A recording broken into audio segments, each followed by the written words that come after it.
but your title must be along with it, because we are looking at a really divided world here. Over to you.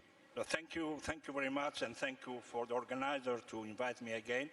I think I must be one of the few that attend the first Doha Forum 20 years ago, and how much it had changed, how Qatar had changed, how the world had changed. But unfortunately, when we have this kind of panel of discussion, we don't take and we don't extract the lessons of our successes or our failures.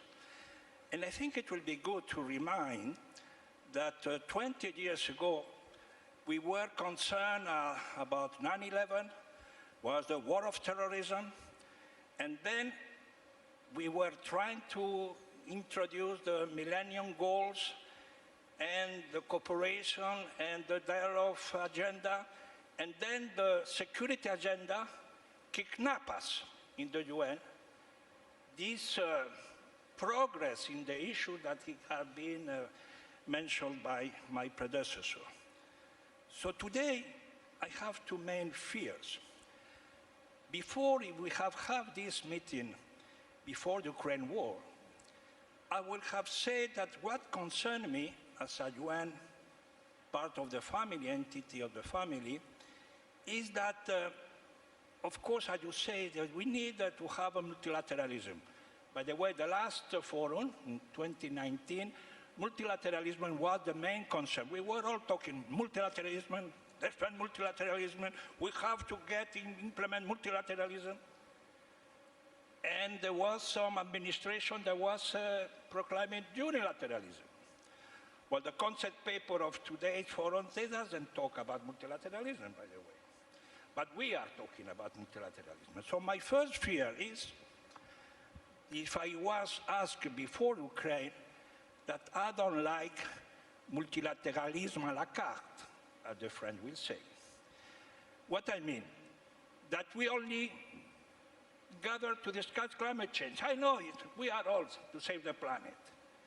But we are only going to discuss climate change, or even difficulties, the pandemic with certain difficulties, or maybe migration. But when peace and security are at stake, how we are going to discuss the rest of issue in the agenda. So my second fear is that now, as we have Ukraine war and challenge, we go back to security agenda again. And as my friend Colin said, SDG are going to be put aside. We are not going to have this discussion. So I refer my answer to my solution. And talking about my mandate, as you say, President Fantino mentioned, of course, and Mary Robinson said, the question of how we relate each other in this one humanity concept, understanding different culture, religion, civilization, how we can promote the human element in our relation should be part of the new agenda. So I stop here, and then I'll give you some answer. Thank you very much, and thanks for everyone for keeping on time. Zaid.